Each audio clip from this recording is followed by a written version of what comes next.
kalen ketunya kalaweran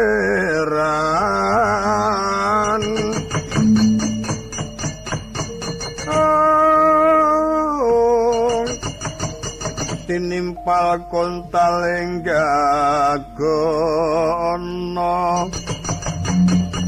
tinompo mringiwang baruno engetono dukaneng jroning rimba Kurusetra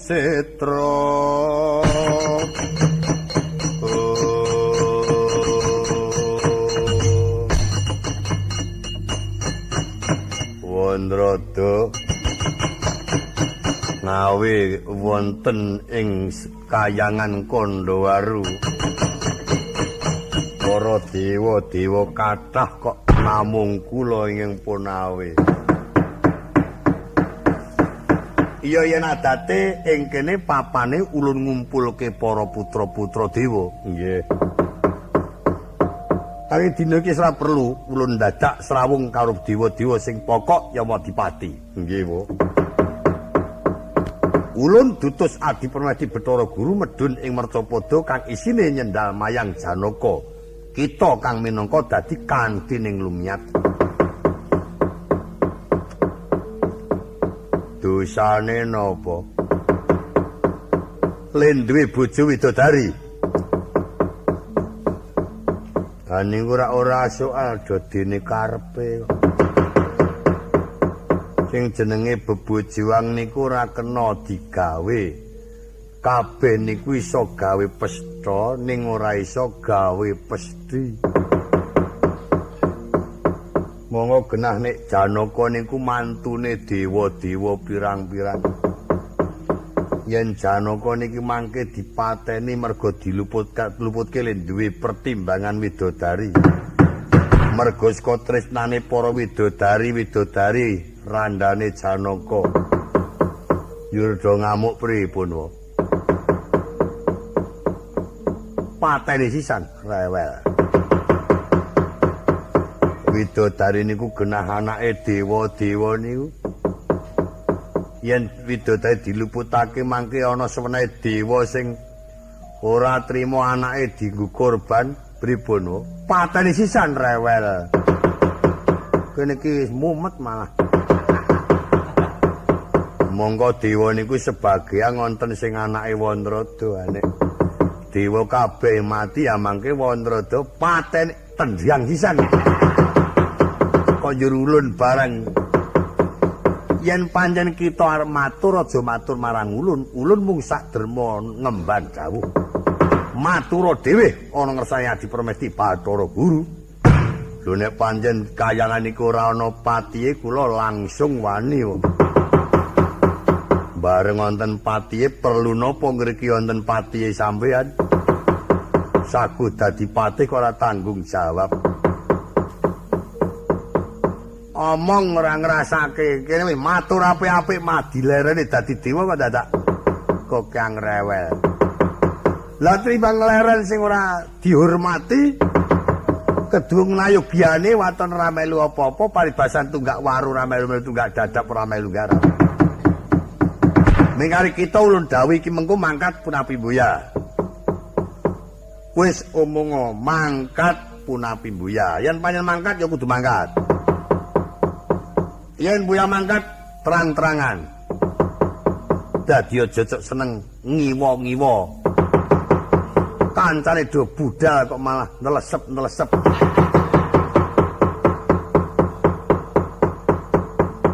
Wis dinehi surjan barang kok.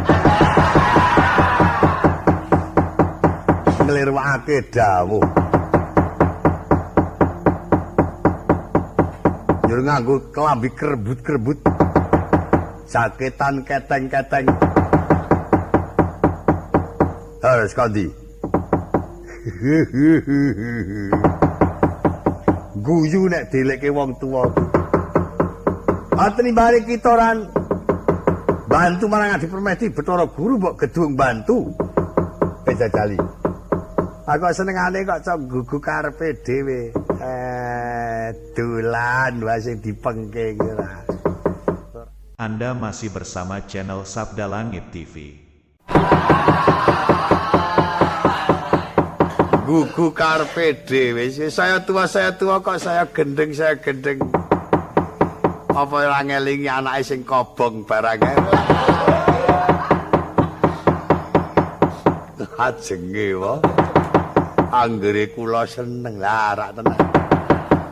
Kok ngono kuwi ora ketemu nalar. Gandeng iki dawuh saka Adi Permati mingkar kita mangkat, Bu ya. Mangkat, Bu. Yen mangkat ayo Janaka timbali. Nggih. Bab Janaka mangkat lan orane ditimbali, mengko gumantung ulun lan kita. Yen pancen wani kita ya Janaka disendal maing dijabut nyawane. Ewa semono yen Janaka pancen manut-manut ditimbali krara aris, mengko dadepake Adi Permati. Yen bangkang jabut nyawane mengkono. Yen angel wah dadi tukang penjabut kok dadak wangsulan. Angel lan orane kuwi gaweamu. Oh nggih. Nggih monggo kula dereke niki nggawa liyane kula napa mboten? Ora ming kita. Ora ngono.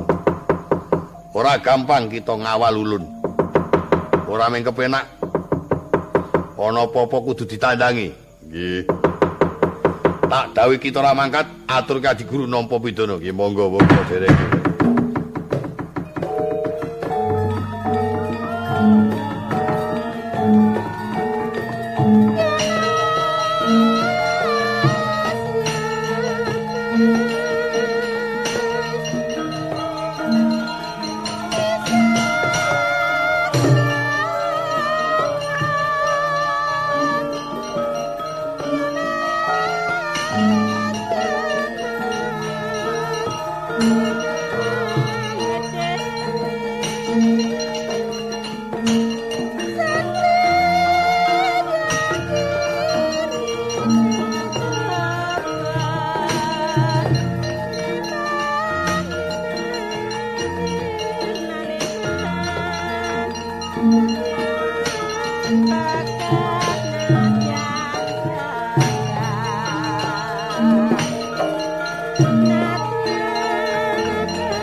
Pandhawa tata gati wisraya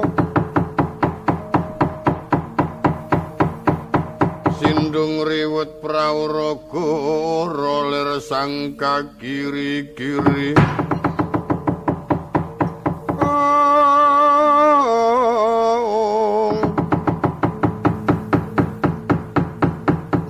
Rama sindung yen lumaku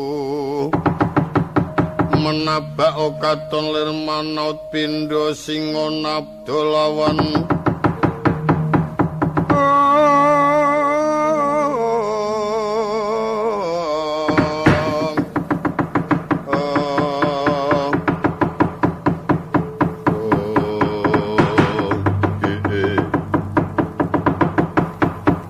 nyadong dawuh ingkang putra Ibu Betari nyadong dawuh Ibu Betari nungsang pawarta Bu nungsang ngono lho Jaramaya Jarumeya maling sukma maling raga Sang Hyang Praba Sang Hyang Lengkung Pulunggana lan kabeh para baji barat lho Sumurpa mulata jeneng kita adoh tak cerake cerak tak wraketake. Dina iki Iwang Permesti Bathara Guru tetep bakal bantu marang putraku angkat Prabu Dewasrani ingkang ana pungkuraku. Iya. Bakal didhapake karo Dasanala. Nanging ana sranane Janaka kudu tekaning pati. Lan turun-turune Janaka ing ana kayangan cilik ditundung Medana Mercapada gedhe dipateni. Gandeng wektu iki Dasanala ya pacangane putraku Dewasrani. Wis ngrebini. Dikersake punang jabang bayi supaya digege yen wis lair ndang dipateni. Sang Hyang Brahma tatkala semau saguh bakal mateni putune. Sapungkure Sang Hyang Brahma kita kang tinanggenang ngetutake sangka kaduan. Yen pancen bener-bener Sang Hyang Brahma mateni marang putune, punang jabang bayi jaluken dipangan para kanca-kanca baji barat. Nanging yen ora sida dipateni gambarake Sang Hyang Brahma ngeman karo putune malah Bathara Brahma panganen sak kancamu baji barat. Iki pokoke niki mangke yen sida mangan bayi, yen ora sida mangan bayi malah mangan Bathara Brahma mengkono. Bejo iki. Wis pokoke bayi lan orane kudu mangan luputa bayi Bathara Brahma. Cawiske gamaning buta guber penyembelian kapit pengirisan ati bokor wadah getih keranjang wadah balung. Ayo toto iki mengko luputa mangan bayi mangan Bathara Brahma. Bola bejo kemayangan cinung la kangelan. Iki laku ngimpi wenane kae ketiban dalu. Lah nyono-nyono si doleh panganan menungso temenanan. Oleh bagian. Betek kulolo. Ata go mulih siji. Ata mulih ke sugeng. Ora nyedi ngarepe anakmu ae. Lajeng kepareng kula sak rencang bidal ngetutaken lampahipun Sang Hyang Brahma. Sing ati-ati kanca mangkat ngono.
kaya nuntun wong aprang kasangsayan mulat lir bawana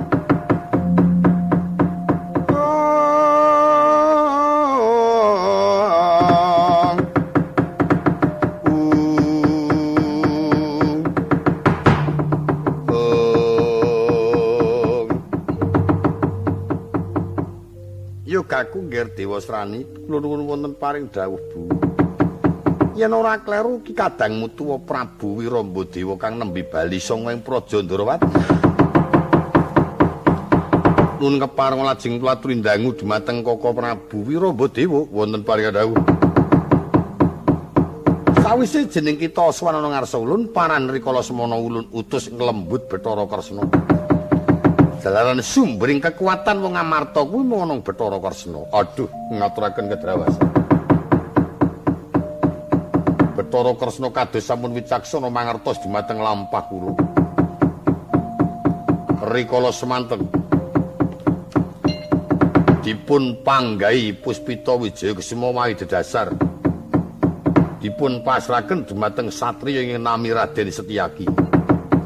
Lajeng ngawontenaken sayembara perang sayembara pilih satemah kula adepaken kredanipun. Kula ngantos kewirangan diun krubut Wadyabala Ndarawati nyadong deduka Bu. Oh ngilae. Ya wis ora perlu kuwatir. Dewa Srani kula nuwun wonten paring dawuh lan Wiramba-Dewa. Medunana Mercapada tindake Sang Hyang Narada kae derekna. Yen pancen ora bisa ketemu karo Janaka kang isine kita sekloron lan kabeh para wadyabalamu saka negara Parangkencana. Enggal didhawuhi ingkang supaya goleki Janaka. Ketemu ana ngalas paten ana ngalas, ketemu ana pertapan paten ana pertapan. Awit yen Janaka tekaning pati gampang Dresanala tetep dadi jatukramu lan besok akhir tepi bakal kawuda dadi lanang jagat. Yen mekaten kepareng nyuwun pamit Kanjeng Ibu Betari sing ati-ati monggo Kaka Prabu kula dherekaken Yai.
Wis manjing telenging wana diwasa.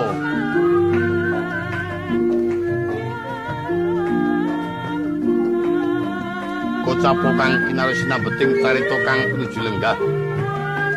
Wonten ing kayangan Dresila geni Dewi Dresanala tinadhep marang ingkang putra Raden Antasena.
Wanudya Yutama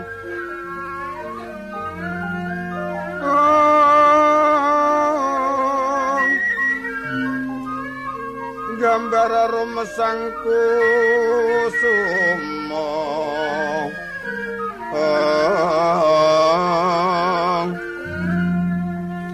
ya talmawur madu ronto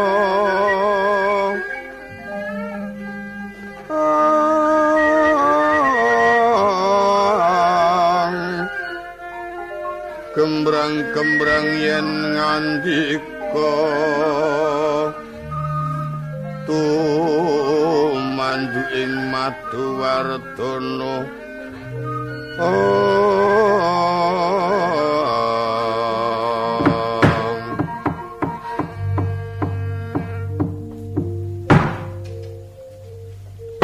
piye ngemban kula nuwun wonten paring adhawuh Raden Ayu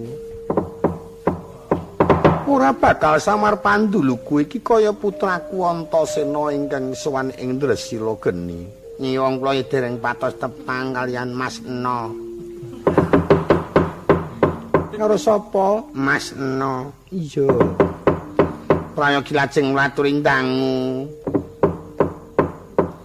nggih Antasena padha besuki nggih nampa pangestumu kaya waras ora ana siji apa Ibu raya padha slamet to Bu iya kaya ora siji apa nggih Antasena aku gandeng dadi anak mulanang ora iso basa sing gedhe pangapuramu sembahku tampanana Bu iya nggih tak trima aku njur ketonto-tonto aku anggere tembung Bu ngono kae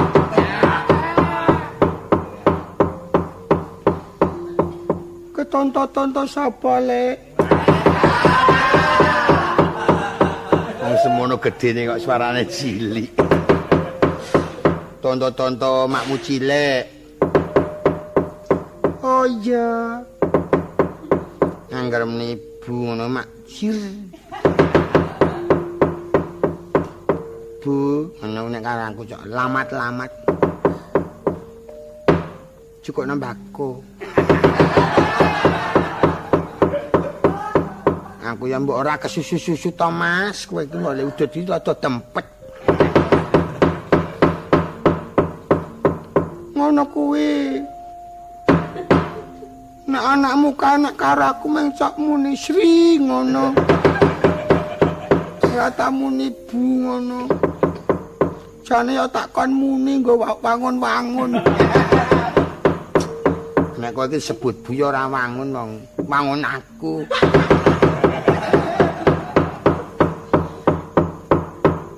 lah kowe kira bocah urung sepira ngono lho senajan awakmu gedhe kira ming gedhe kajih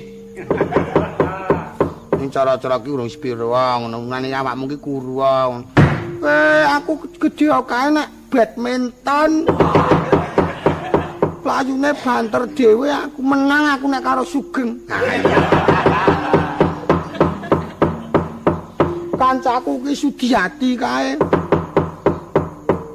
balapan aku ya kalah ayo wong ngarang kowe ki semono gedene mlayu bandre Rajamak akeh bojoku arep sembro tak konto gelang sarang ora peduli neng paran pokoke kangge rada menusuk ati jurus temenanan ya syukur ya dadi lemu latihan pencak ki ana paedahe nggo jurus wong lanang kae kepetung ingon-ingon pokoke ora iki abdiku kok wangune kok rada rembugan ting glendeng wong loro ana apa to nggih Antasena kok kadingaren tekan kene aku aja to anggap ming dolan lho Bu iki aku ana wigati sepisan aku ya tilik ibu ingkang angka loro aku dutus karo wong para pepundhenku wa Prabu Puntadewa sak sedulur seka kersa dalem Prabu dibiyantu kabeh para pepundhenku ya klebu karo bojomu sapa? Bojomu sapa? Pangeran Janaka. Ah iya, mbok ya Paman Janaka ngono, ora kok bojomu. Lho nek Paman Janaka bojone sapa? Ah ya bojoku. Nah, mulane bojomu ngono. Engko aku muni bojone sing mburi kae kowe ora oleh. Mane Sirias nggih sajeng ngesir kula ane wong. Sing disir niku rumiyin me kula, jancanipun menika. Aku ora mau manro kowe kok. Oh nggih.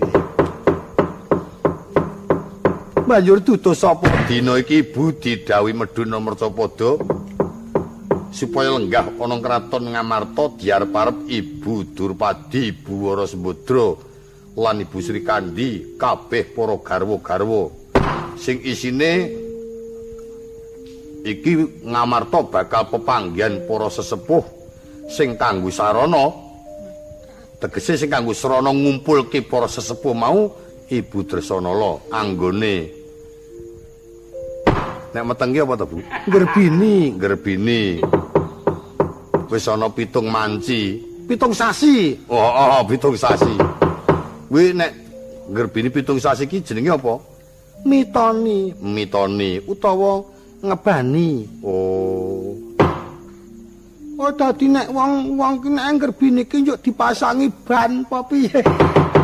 Ngebani iki tegese iki ngebani iki ya mitone kuwi ora kok njur weteng dikeki ban njur dikompo diglindingake wo. Tolol. Anake sarang kok sing ngejen ngebani kok ora iso. Aku kale ngarane ditungkep.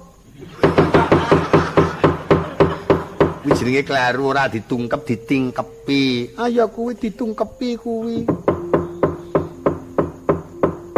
Karang aku ki nek karo pretungan bab ngebani tungkepan ngono ki ora patek apale. Nek konto ya. Sing tapal kali konto wae. Ya pancen mengkono aku ora bakal mingkuh mapan kewajibane Pangeran Janaka. Nek ya tunggu apa pundenmu Rama Sang Hyang Brahma. Ha iki tindak ngendi to Kaki Brahma? Sowan ana kayangan nggih mengko wis kundur banjur matura mestine aku yo ming bakal manut apa kang dadi ngendikane Sudermamu. Nek jane mono wis rasa ngenteni wedine kon tunggu ya tak tunggu aku dikongkon ku nek nganti mindun gaweni ora urung cacatku mengko donder-onderke ya wis endah-endah kongkonan bocah nek patek normal mesti ngono. Watake para sesepuh luwe-luwe bapak yen ngeni karo aku cah gemblung kok dikongkon. Aja nganti aku senajan to dicacat dadi bocah edan dikongkon mindun gawen iki aja nganti tak tunggu sak kundure Kaki Brahma. Mengkono nggih. Gancang carita gelis kang munggal kawi. Kundura Sang Hyang Brahma ingkang rikala semana tawang-tawang tangis. Tetes sing waspa kang saka pepadune nitra kang datan kendhat pangudas wendriya. Aduh anakku Nirsono.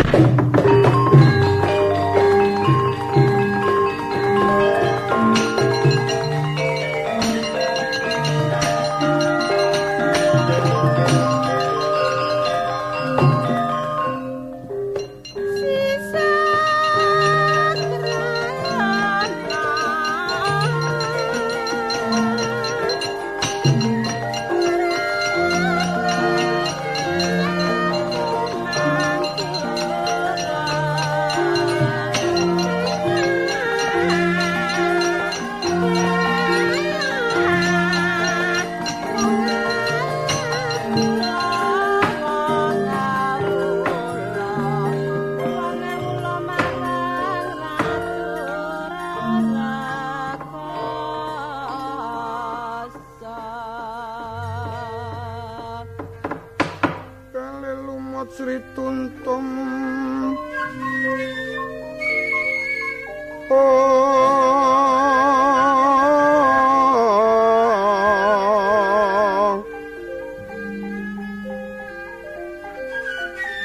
tangisana raga kang gumilang kilang sukma kontrang kantringan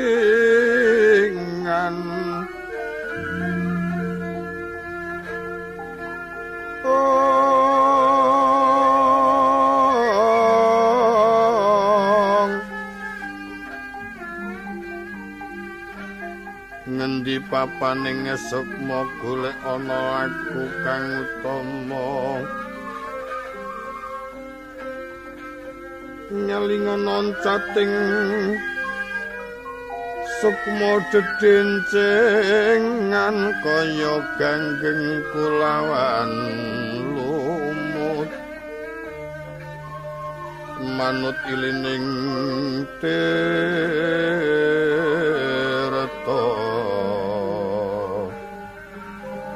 lambak-lambak tumekeng samudra loyo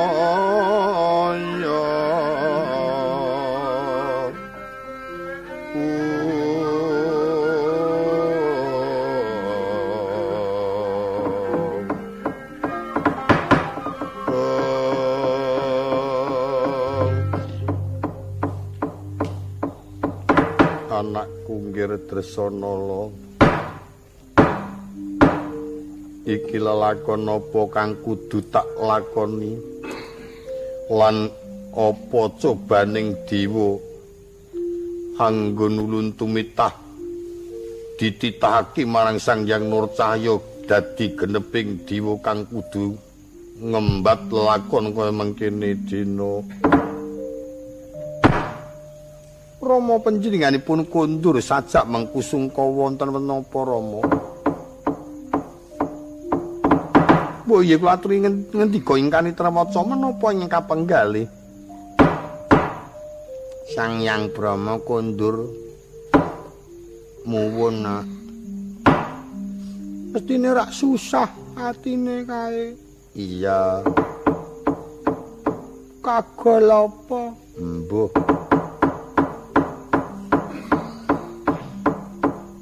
mbok ye cobi kula aturi ngerum-merum Den Ayu iya kula aturi longgar penggalipun Kanjeng Rama lan kula aturi kagungan penggalih lingsem menika ingkang wayah yoga kula Antasena sampun wonten ing kayangan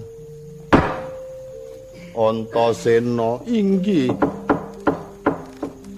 nganti ora ngerti wis rada sawetara nggir ayo saurunge kaki kondur aku wis nang kene iki ket mau padha basuki pangestumu kaya slamet kaki Brama rak ya ora ana alangan apa-apa to Ki ya kaya ya ora ana apa-apa nangis wae mau iya nggir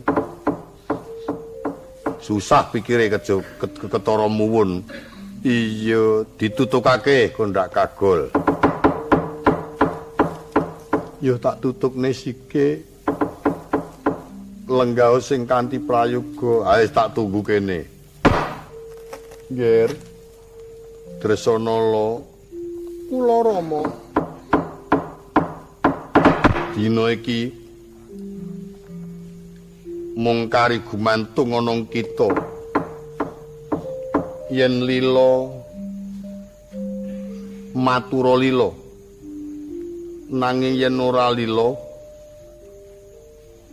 ulun mesti bakal nampa duka. Anda masih bersama channel Sabda Langit TV. Yen lila matura lila nanging yen ora lila ulun mesti bakal nampa duka. Lah wonten dawuh menapa? Sejatine Sang Hyang Guru paring dawuh mengkene. Brama putumu gegenen yen kapancen bisa lair kanthi slamet yen wanita bakal tanggu geneping widodari nanging yen satriya bakal calon nalendra ora ketan sak kadang sak pengenan bakal tak lenggahake ana dampar marju pundra yen Bathara Brama ora gelem temandang ora gelem angkat tondo ora tresna marang putumu. Nah yen tresna karo putumu kudu lelakon iki tok leksanani. Monggo genah kuwi bocah durung sepira, urung tekan titi wancine nggih. Kepiye apa prayoga digege apa ora? Putuku punang jabang bayi. yen penemu kepiye nggih Rantasena? Aku ki rene iki diutus. Perkara iki ana lakon kaya mengkono gumantung ibu lan Kaki Bromo. Lan aku ya mingkari nekseni yen lair putri aku genep widodari ngono to, Kaki? Iya. Ning yen lair lanang arep dilenggahke ning dampare Kaki Guru. Iya pancen mengkono. Nek pancen dasare putrane Bapa Janaka Tranggiri sarangan kudune ya upama lenggah dampar marcuk pundha ya kuat didadekno widodari ya ora bakal mokal. Kuwi dawuh Kaki Guru yen nggugu aku ya kudu dilakoni. Awit sing dawuh sak dhuwure Kaki Bromo. Kula kantun nderek kersanipun Kanjeng Rama yen pancen wis manut iki gagang lanang mamaan kanggo srana nggigi marang putramu Ponang Jabang Bayi. Kula nuwun inggih ngestakaken dawuh Kanjeng Rama.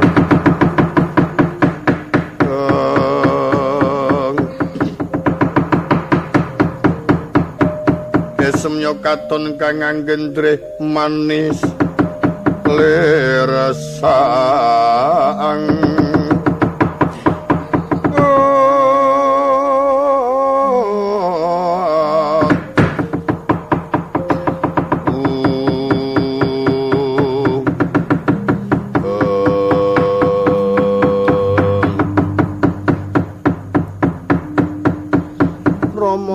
Kados mboten badhe dangu malih ingkang wayah badhe mangertos padhang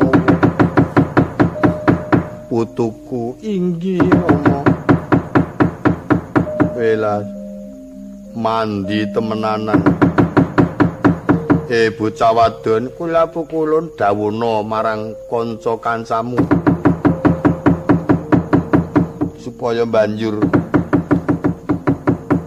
melu-melu bantu tenaga ngewang-ewangi prihatin bendaramu nggone bakal nglairake Ponang Jabang Bayi. Kaenak dopyak-opyake kanca-kanca. Yo. Hati-hati. Wati. Ya, nah. Ma. Gu kabeh do kon tata-tata melu temandang gawe iki ya. Nggih. Gustimu arep blabaran. Wis mapan nonong padha mengko karben banjur direwang-rewangi marang para abdi-abdimu. Nuwun ing Kanjeng ayo Baskara Titi Mangsa marmane babaran ingkang sepisan saksolahe Dewi Dresanala katon Angutawati lan sesambat pindha sendaren kadipingan. Aduh Rama mboten kiyat yen kados mekaten raosipun Pangeran Janaka kang putra paringana pangayoman. Wis kowe nyuwuna pangapura marang pertimbanganmu. Prayogi nyuwun pangapunten dhateng ingkang Raka. Iya. Ewang-ewang ana ya biyung. Nggih wong kula dek riyen nggih nglairke nggih. Kula sambat-sambat kaen kanca jaler. Njur enggal-enggal bisa. Pak Brudus. Aku ndelok polahe ibu kok ora patek wentala tak semingkir ya. Singkating carita wis magut ing margaina biak langse Gundalagiri. Miyos kakung Ponang Jabang Bayi manter tejane sak sadolanan. Sembodo kalamunta iku putrane Sang Dewi Dresanala patutan marang Raden Janaka.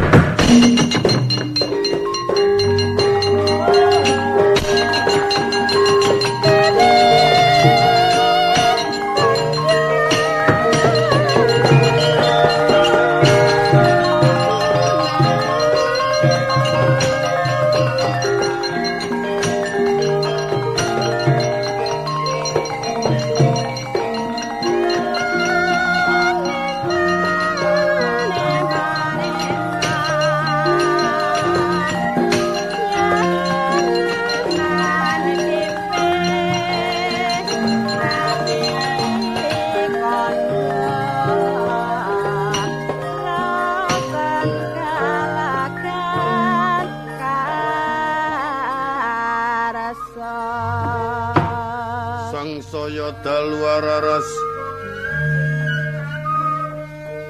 Abyara sorot lintangku medhap titis sonya madya latri lumrang gandaning puspita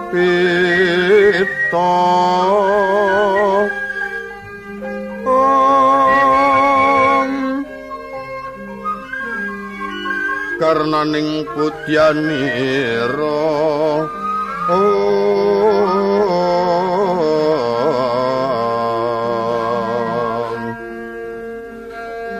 sang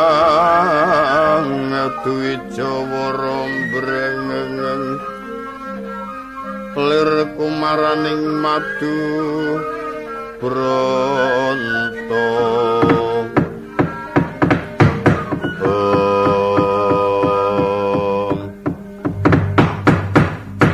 aduh putuku punang jabang bayu ngerti padang wela bocah ki kok aneh temen durung tekan mangsane mangerti padang dirikadaya digege supaya bisa lahir sak ora-orane kudu bocah ora duwe kekuatan lah kok malah cayane manter polahe kaya dene bocah kang wis tekan titi wanci ning lahir arep tak kapakake monggo aku kelingan ngendikane pukulun Bathara Guru yen aku tegel mateni punang jabang bayi Dresanala bakal didhawuhake karo Dewa Srani ning yen aku ora tegel mateni putuku malah kosok baline bakal disotke Kawat Candra dimuka Dewa yen nuntuna wong perang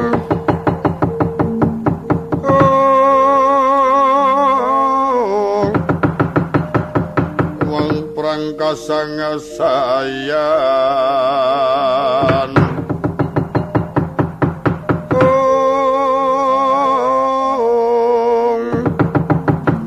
mangimba-imbaning kayangamu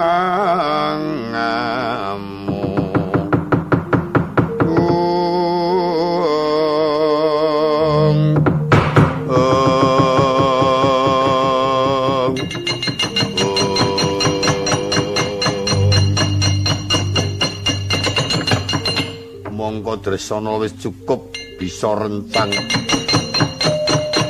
mumpung putuku Antasena ora ana kepeksa aku kudu tegel karo putuku Punang Jabang Bayi jaluk kelangan Dresanala putuku Punang Jabang Bayi bakal tak perjona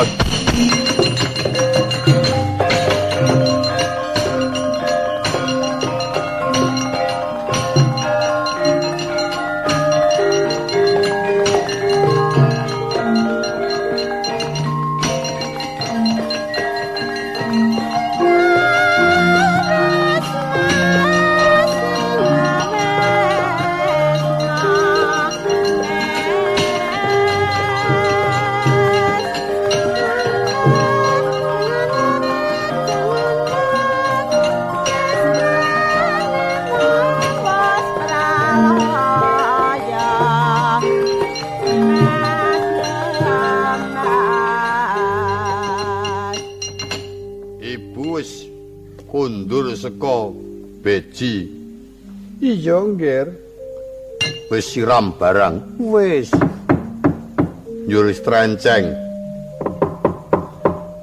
ki apa lho nek tas babaran sehat kae apa rencang kok trenceng oh rencang wong terang ya trenceng banjur adimu kakung apa putri aku rung nileki ditakoni ayo mbuh iki kepiye to dadi ora ngerti lah mau sing tunggu rak kowe aku ki weruh ibule polah kaya ngedeg-degi nalarku sambate ngaruara aku trima ora semingkir mbok De adikku lanang apa wedok Lawang kula nyirami keng ibu menika kula mboten mangertos kok nek anak kula nggih.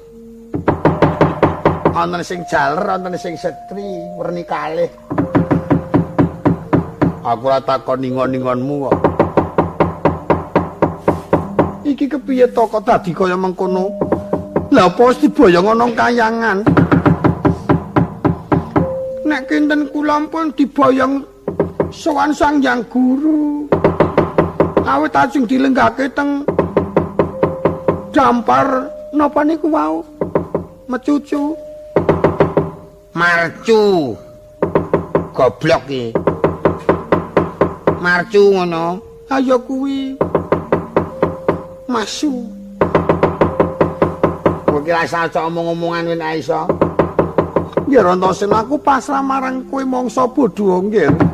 Ya yen adimu iki mau pinaringan tata tentrem yen nganti ana apa-apa. Ketemu ya saka kowe ora ketemu ya saka kowe. Ibu sekecake lenggah tak golane adikku.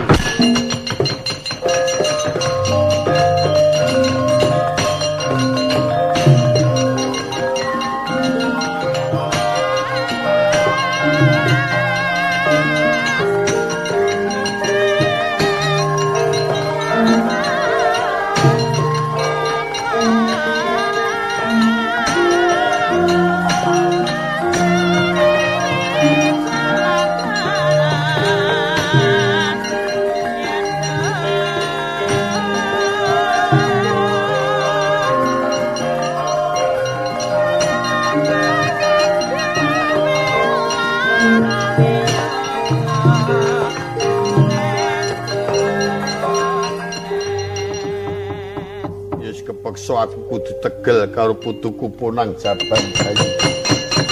Arepa putuku dhewe wong nyatane yen aku ora tegel mateni karo putuku ora wurung aku nampa dukane Sang Hyang Guru. Aja takon dosa kelakon tak sabetke perebatan diadi-ajur kuandhamu. Kacarita tatkala semana Sang Hyang Brahma harsa mrewasa marang wayah Punang Jabang Bayi. Saderengipun Sang Hyang Brahma amrewasa marang wayah Punang Jabang Bayi. Mapan ing kono kapresan marang Sang Hyang Pada nuyanahe Baskara Tidakasa. Pinaringan pangayuman marang Sang Hyang Pada gmebyar saka Jimantara Manuksma marang Punang Jabang Bayi. Sanalika putrane Dewi Dresanala ingkang den perwasa marang Sang Hyang Brahma ora tumeka ing pati ora bisa cacat malah saya katon akhir diwasa. Lare Punang Jabang Bayi sanalika bisa mberangkang.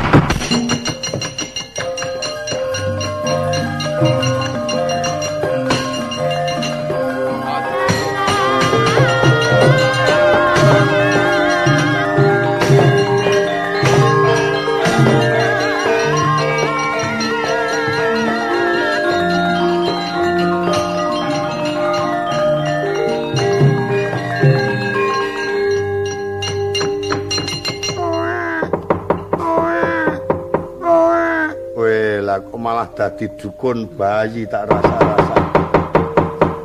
Lah bocah urung dikethok arumane tak banting tak sabet-sabetke. Ora mati kok malah iso mbrangkang karo ngengetke aku. Apa kelakon ketiban pusaka kelakon tak longgo curiga mati dening aku.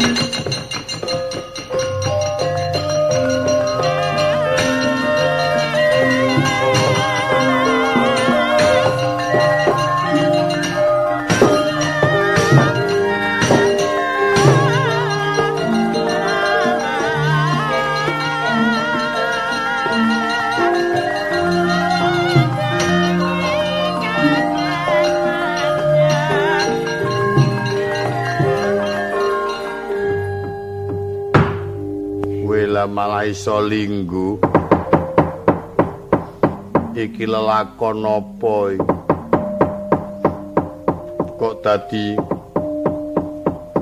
bocah kok iso banjur semono gedene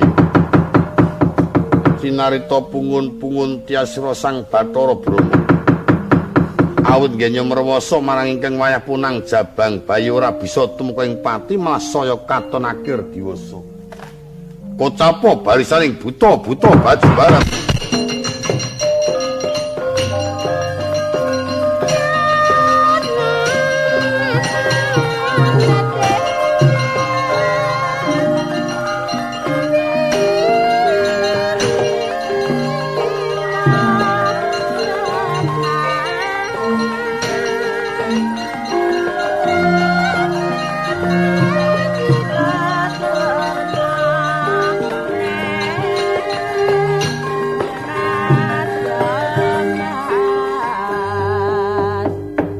Sang Hyang Bromo,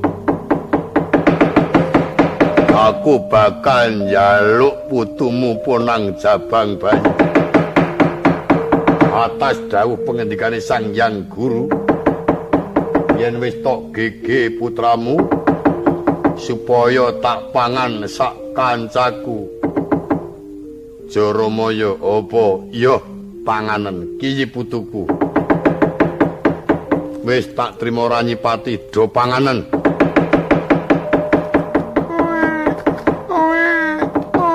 Kono do panganen dintekke. Lila lahir batin tak pangan saiki panganan putuku. Cinaita kathah Gandharwa ingkang nungkuli marang lare Ponang Jabang Bayi kena daya panguasane Sang Hyang Pada. Samya kantaka salang tunjang rebu ducung gegulungan marang ruwangira pribadi.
Tak pangan putumu Bathara Brahma.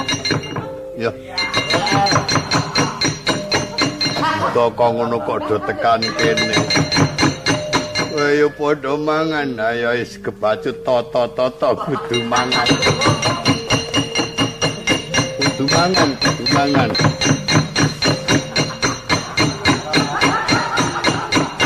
Ngendi glibengan? Tak pangan saiki.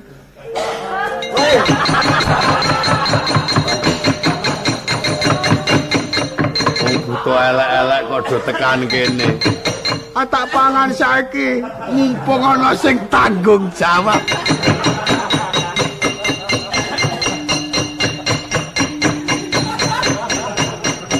Aku ya arep mangan. Kowe wae, Pak.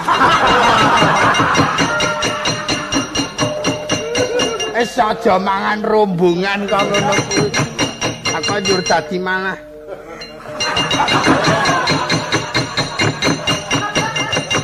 Ayo kanca mangan Ponang Jabang kanca.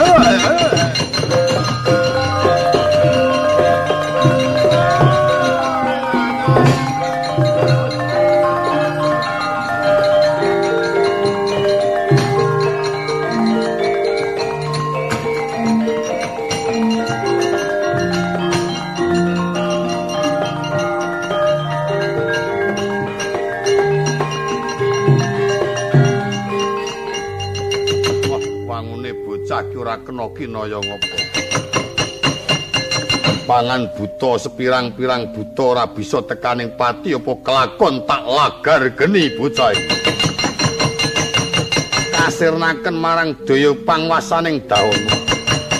Ora bisa tumuking pati malah bisa lumaksana lan bisa tata jalma.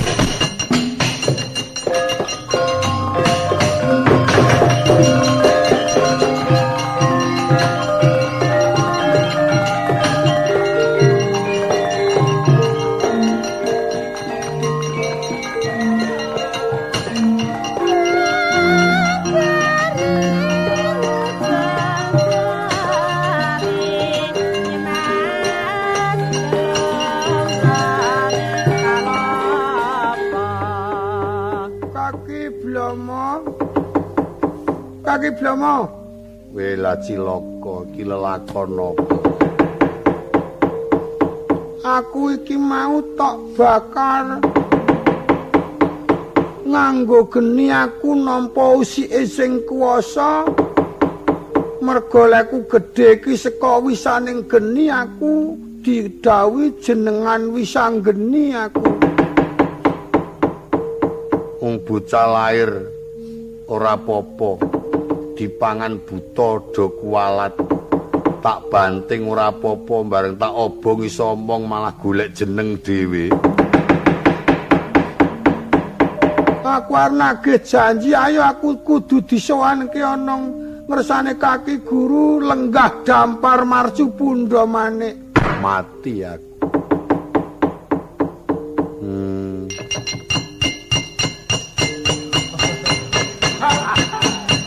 Atak pangan putumu. Oh isih akeh buta-buta do panganen. Ora sronto. Ae lele bah. Siunge semene gedhe.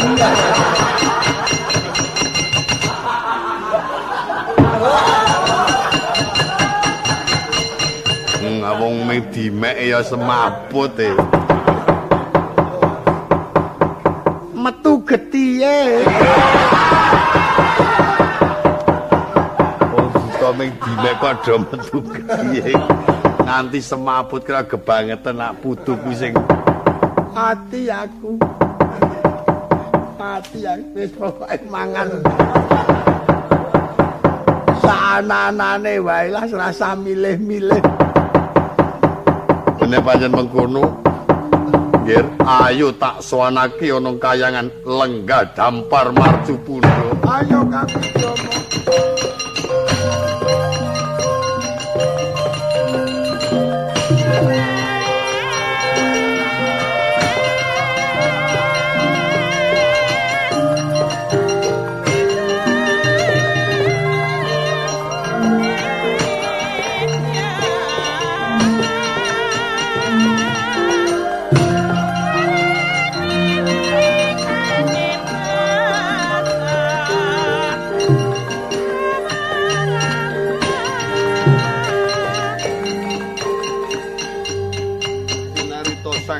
Jomo. Perkewet nggene sumedya nyirnaken maringking wayah punang jabang bayi kang wis ngaku Bambang Wisanggeni. Estri mana arsa Den Perjaya. Sakala semana nggih lumaksana wonten ing igir-igiring Gunung Kuwandawaru. Tanpa tida-tida kang wayah kajongkongaken geglundung jebrang.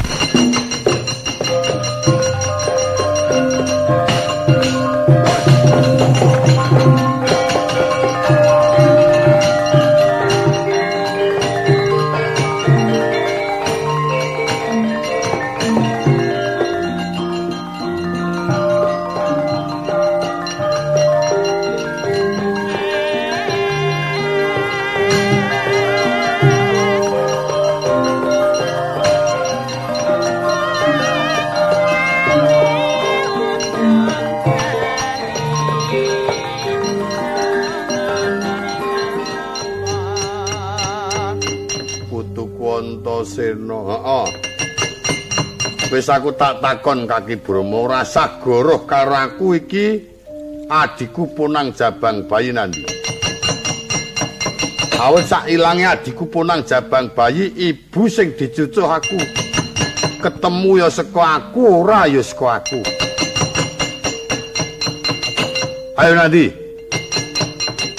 Iki mergo saka aku mangkel. Yen Kaki Brama ora ngaku malah tak polo dhewe. Milih tak jotosi apa milih ngaku? Milih ngaku. Milih ngaku. Panjen sejatine ulun diutus marang Sang Hyang Guru supaya mateni adimu Punang Jabang Bayi. Bar wis tak gigi lahir tak pateni ora mati malah gedhe. Iso mlaku, iso guneman ngaku jenenge Wisanggeni. Bocah kuwi iya nggih. Saiki nek ndi saiki? Ilang ngaku apa ora? Milih tak antemi milih aku, milih ngaku. Tak cemplungke kono. Jurnalarmu kuwi sepi kepiye? Bocah durung sepira kok ndang dicemplungake. Jurang semono jerone. Wong dipangan buta we butane do kuwalat. Nggih yen pancen kowe bakal nglabuhi marang adimu golek ana yen ana bocah cilik kang aran Wisanggeni kuwi putrane ibumu Dresana. Wis yen pancen ngono sumbring angkara murka genah ana kaki guru. Iya nggih aku ora lega. Wis bali ya sowan ngersane kaki guru wis matur yen Ponang Jabang Bayi wis mati ngono ya. Iya. Ganti dina koniteni ana apa-apa kon ngadepake kaki guru kurang bejo aku arep ngamuk rono aku. Wis mangsa bodho iki bali kono. Iya, wis rasa mampir ana Dresna Geni. Terus nang kayangan. Iya. Lem laku nurut pinggir. Iya. Iki jenenge aku ora melu apa-apa, melu kangelan ya aku. Mergo saka Wisanggeni. Awit saka wedi-wedine aku dutus karo wong tuwa. Wisanggeni bocah cilik iso guneman titenane. Tak tutke tak labuhi. Ning muga-muga Jawata Neksenana aku sak lawase gemang pisah karo bocah iki. Urip ana mercapada aku yen nesu nek ora bocah iki sing ngelekke aku ora ana sing ngelekke. Bocah iki nesu nek ora tak elekke ya ora mesti ana sing wani ngelekake. Lan uripe aku karo Wisanggeni bareng sesuk muga-muga yen dipundhut karo sing kuwasa aku karo adikku Wisanggeni bareng. Tak tutke saka kaduan ilang sipate Raden Antasena. Yo ngodol lumiatira kang rayi Wisanggeni kang nurut peperinging jurang. Salah kedaden dadi satu sembawa gedhe sak jaran.